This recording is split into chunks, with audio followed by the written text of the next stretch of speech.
Un pas de plus vers l'indépendance industrielle de la France. Une giga-usine de batteries électriques va être inaugurée aujourd'hui à Douvrin, dans le Pas-de-Calais. Et c'est un projet porté par ACC, une co-entreprise qui rassemble Total Energy, Stellantis et Mercedes. 3 autres usines sortiront de terre dans les mois à venir, dont celle du géant taïwanais Prologium à Dunkerque. Margot Faudéré, l'ambition, elle est claire, construire toute une filière de batteries made in France pour alimenter nos voitures électriques. Oui, en témoigne l'ampleur de la production qui sortira de cette usine à l'horizon 2030.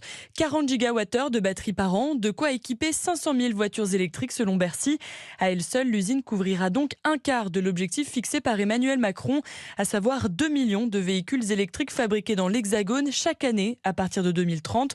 Pour Guillaume Crunel, expert de l'automobile chez Deloitte, la France doit se préparer à la concurrence européenne. On parle de 4 gigafactories à horizon 2030, c'est bien, mais sur le territoire européen, c'est une quarantaine dont on parle aujourd'hui. On aura des capacités de production de batteries très significatives en Allemagne, aussi dans les pays nordiques. Pour produire des batteries, il faut aussi des matières premières.